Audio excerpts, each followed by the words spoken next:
now to the winner's circle. All right, Mr. Sock Puppet, tell me what victory feels like. It's great. Like, it feels flipping awesome. I totally won that. I didn't eat breakfast today. I didn't eat dinner today. And You know, Chef, it's kind of tough. what did that defeat feel like? You know, like Einstein said, time is irrelevant, and like, technically, I wasn't down for more than 10 seconds. I was down for maybe like 10 seconds.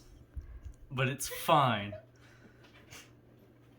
So It doesn't feel good. So everyone wants to know, what was up with the choking at the end? We don't talk about it.